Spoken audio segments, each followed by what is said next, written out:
It's a secret society that has included many kings of England and presidents of the United States. But what do they get up to, apart from rolling up their trouser legs and sharing a funny handshake?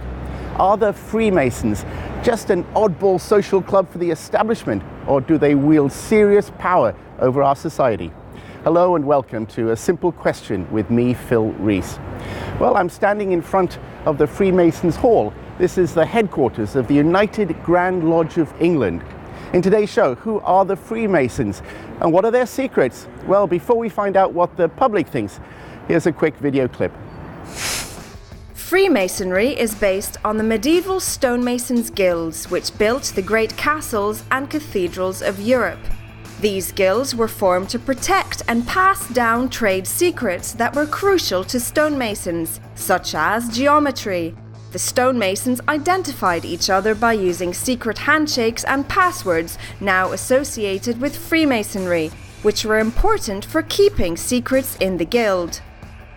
Today, Freemasonry has a membership estimated at around 6 million, including over 250,000 under the jurisdiction of the United Grand Lodge of England, and just fewer than 2 million in the USA.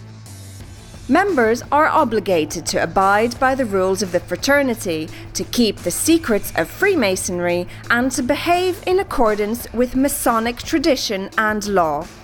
The ritual allows them to be reborn into a world of enlightenment.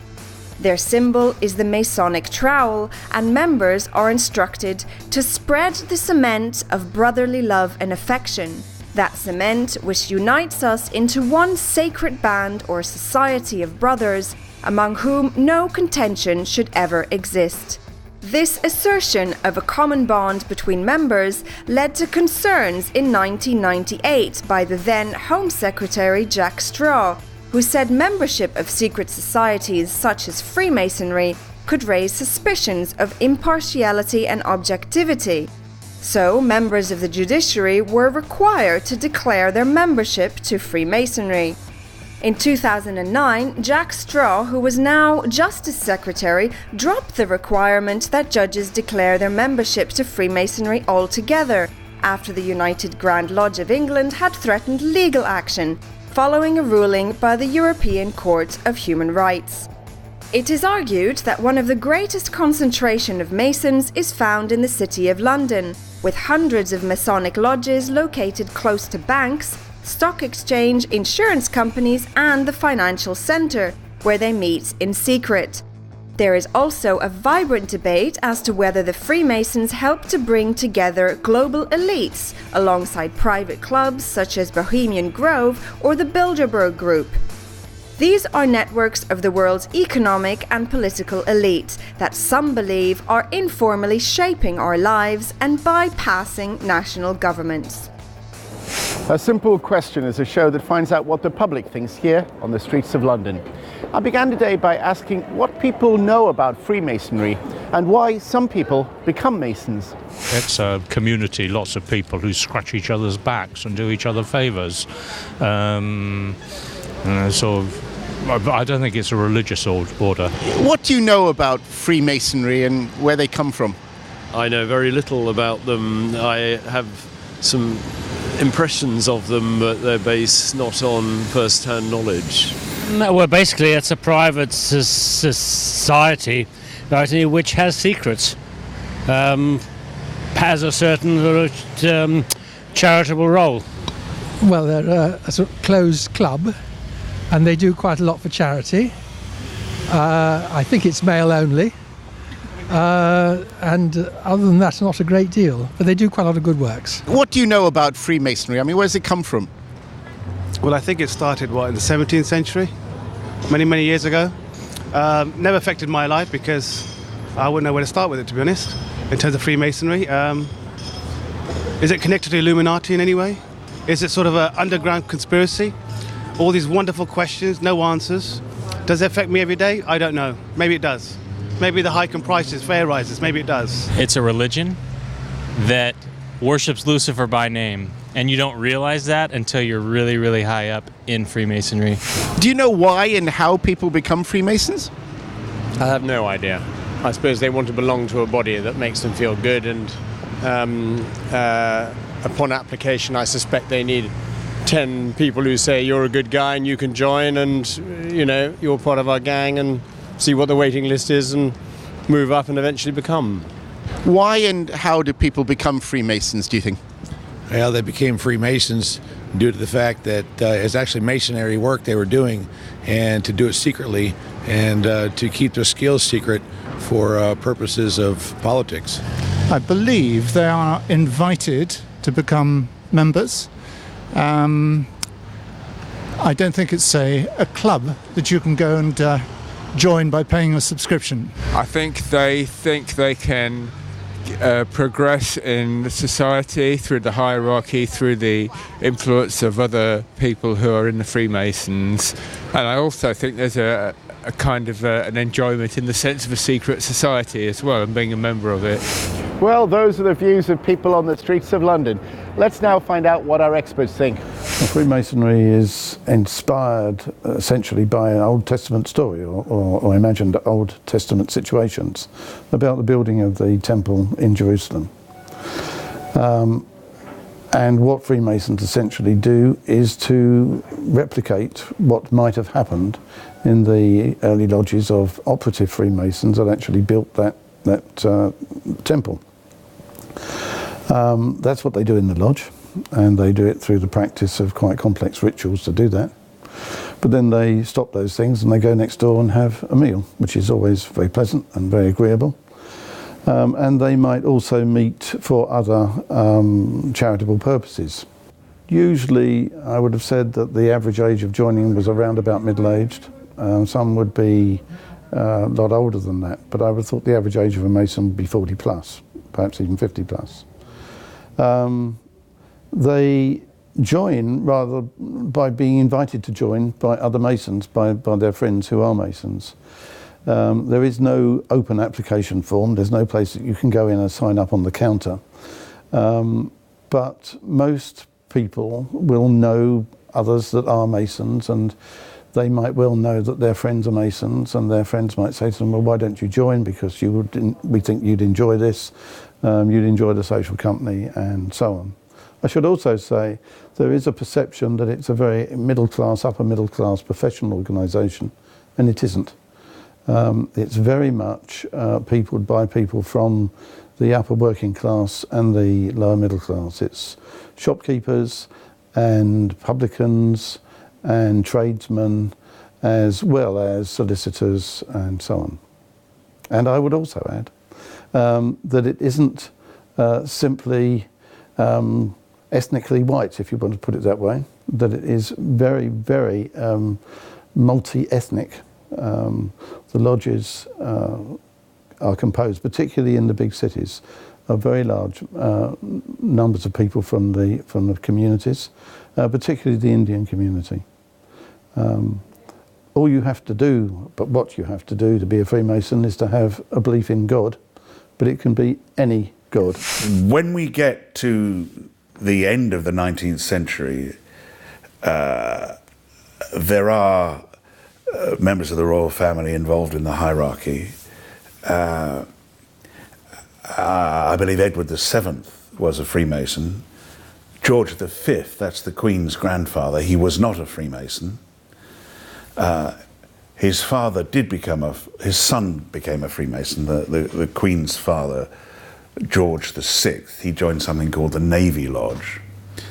And in due course, the Duke of Edinburgh joined that lodge.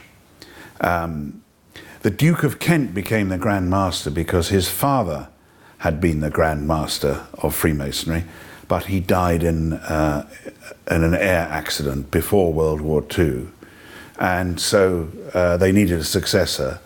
And when the Duke of Kent, that as you say is the Queen's cousin, when he became of age, they asked him to be the Grand Master. There are two forms of Freemasonry. There is what is generally called the Anglo-Saxon version, which believes in a God and which is predominantly non-political. It's conservative in the sense that it believes that, for instance, in Britain, that the monarchy is a good thing and that generally things are fairly healthy, you know. In Europe, there's what's called Grand Orient Freemasonry, which is hostile to religion, does not have a godhead, doesn't believe in the great architect. It believes in political action, and it has been revolutionary. It has throughout the 19th century, Freemasons were very active in revolutionary movements. Indeed, it goes back to the French Revolution, but right the way up to the Russian Revolution, where there were two stages of the Russian Revolution. There was the Menshevik before the Bolshevik, and Mr. Kerensky, who was the first leader of Russia after the fall of the Tsars, he was all his cabinet were Freemasons. Then along came communism and threw them all out, you see. So there's quite a tradition that way. When we're talking about the Middle East, Freemasonry was brought by Westerners who were working in the Middle East. In Iran, they were oil engineers, and lodges were set up in Iran by Scottish Freemasons, and they were quite prominent. And no doubt they asked leading Iranians of the time to join them. The Grand Master of the United Grand Lodge of England is none other than the Duke of Kent, the Queen's cousin. He's probably best known for giving out prizes after Wimbledon. So why is he a Mason? And since there are so many Freemasons in the British establishment, from the police to politicians, does their membership influence their job in any way? Let's find out what the public thinks. People that join a particular club, they join, in my opinion, because there is more power to be portrayed and developed if you're in a group. That group is of like-minded people in various organizations, whether it'll be financial, cultural, governmental. Being together means that they have more power than, of course, individuals that are able to voice their opinions purely in the proper newspapers that we have in this country. Now, the Queen's cousin, he's the Duke of Kent, is the head of the UK Lodge of the Freemasonry, and many members of the royal family have been Freemasons. Why do you think that is? It's something that's handed down family to family member, I know that, and a lot of studying and a lot of work that it takes to become a Freemason. So I'm sure it's just one of those family issues that was passed on. Well, I suppose in the largest way is the fact that they have probably ways to maintain their wealth and position, perhaps through intermarriage in the past, definitely through business links, financial gain, something like that. Same as joining a club. I mean, people like to meet with like people. How much of it the secret nature of it counts, I don't know. The Queen's cousin, the Duke of Kent, he's head of the Grand Lodge of England. Why do you think the royalty are so prominent in Freemasonry, both in the past and today? I mean, they don't need it for status, do they? I'd be surprised if they weren't, to be brutally honest. It's all about old privileges and influence and in terms of the top of power, so I'm not surprised by that 1 minute. Well, I think it's about being in a club, isn't it? And it's about having something in common, and if you believe in a higher faith or a higher power, people tend to gravitate to those sorts of things. Freemasons exist in the highest levels of society in the UK, including the justice system. I mean, do you believe that their membership of the Freemasonry actually affects how they perform their jobs? Well, I sincerely hope not, but of course the suspicion is that it does, because presumably if one joins a secret society, one has certain rules. I don't know, I can only speculate. It's concerning that those rules should take precedence over their duties, I suppose. They could do, they might do, but I don't think they should. Those who are in responsible positions should not have any undue influence, I think. Freemasons do exist in the highest levels of British society, though, particularly in the police, the judiciary, politics. Do you think this has any influence upon the way they carry out their duties? What an interesting question. I suspect they couldn't possibly tell us if it did. But if you had some interesting guys in your gang of Freemasons, and you like what they thought, you might well take some of their ideas on board and use them in your everyday business, whatever it was. I think that could work in any walk of life, actually, couldn't it? I mean, they have their own clubs anyway, the Law Society and so really it's an extension of that, which is open to more than the legal profession. It'd be open to me if they invited me. I would have thought there could be, yes. I mean, I honestly don't know. I don't know how they communicate with one another, but I would have thought there must be potential for conflict, yeah. Different views there from the public. Let's now find out what our experts have to say. There's always a risk. Obviously, there's a risk. But the essential thing about Freemasonry is that you can only be a Freemason if you don't have a criminal record. You can only remain a Freemason as long as you are not convicted of a serious offence. Freemasonry is very anxious to exclude from its number wrongdoers because they see that bringing Freemasonry itself into disrepute. In the book that I wrote and some other work that we did, we exposed the corruption between these various elements, the police, the judiciary, and private citizens. They were all involved in lodges together. About 1995-96, there was a parliamentary committee of inquiry, and I was the opening witness. I had to sit and answer hundreds of questions about Freemasonry. I was the opening witness, and I was the basis of this whole inquiry. And at the end of it, the Grand Secretary of Freemasonry was threatened with imprisonment because he wasn't answering the questions. He did in the end answer the questions because he didn't want to go to prison. And the recommendation was that police officers and judges should be obliged to declare if they're Freemasons or not. The trouble was nobody said how they should do the declaration. Now my view was they should have declared it in a public register that you could find if you went to a public library. They made no such obligation on them. All they did was they was in theory supposed to tell their chief constable, but their chief constable could kind of bury it. He didn't have to tell anybody. We had spent many years as investigative journalists exposing the connections between the police and, for instance, pornographers, makers of pornography. We found there was a huge degree of corruption, and that the pornographers and the Freemasons and the police were all in the same Masonic lodges. And this resulted in something like 15 police officers going to prison. Senior police officers were jailed because of their corrupt connections, and they were all Freemasons. For more than a decade, Freemasons working in the justice system, especially judges, were required by law to disclose their membership. There were fears that their oaths of loyalty to other members might influence their judgments. Well, 3 years ago, that requirement ended. Should it be brought back? And why is it that so many world leaders, including Britain's royalty, join this secret club? Well, theories abound. Well, let's find out what people think on the streets of London. I don't know what it would help, though.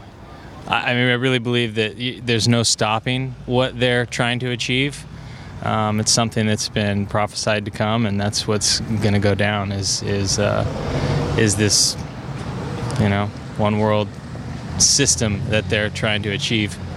In 2009, Jack Straw revoked, he was then Justice Secretary, he revoked the need for judges to declare their membership of Freemason for fear that in fact their membership and loyalty to other members might somehow influence their judgments. Do you think that decision should be revoked and judges should be forced to declare their membership of this secret society?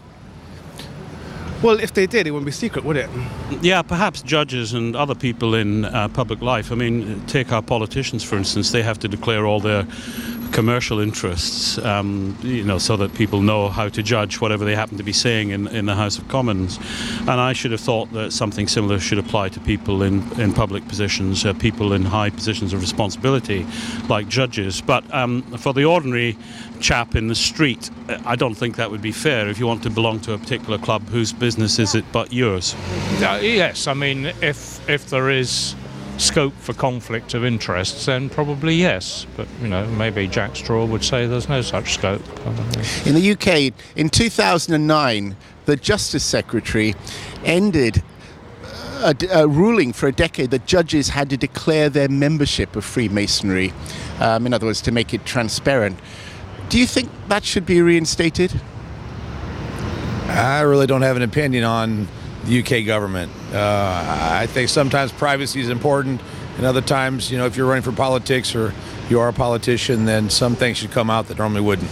Probably the way that for any public figure, anyone who's running for a political office, of course we should have open access to all organizations that they're a member of. Freemasonry obviously includes global elites, economic and political. I mean, do you think in any way they're part of a sort of capitalist underground government that actually is controlling the world?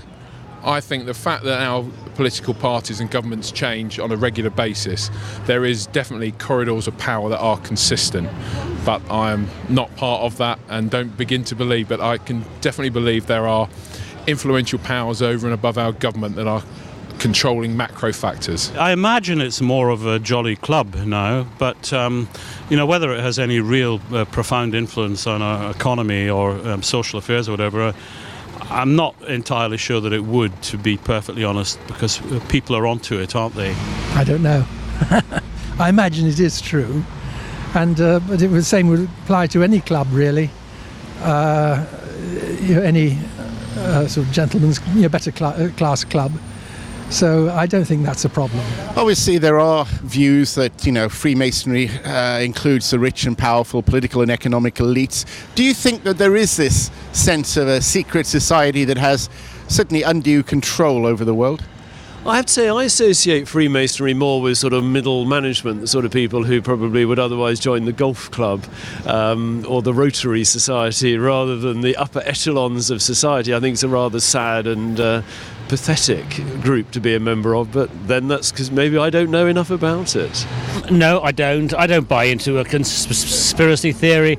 I think they're too complicated to run, and I think they only work in very closed societies. And the only one I can think of is the Broederbond in South Africa. Well, if you have access to power, you have access to people who are in high political positions, and of course, yes, you have more ability to influence. I'm probably not in a very good position to comment, really. I suspect there's all sorts of skullduggery going on at the higher levels, but whether or not it's in relation to Freemasons, I couldn't say. Well, that's all we've got time for this week. Thanks for joining us. If you've got something to say yourself, send an email to asimple question@presstv.com. That's a simple question at presstv.com. Meanwhile, I'll see you next week. Bye-bye.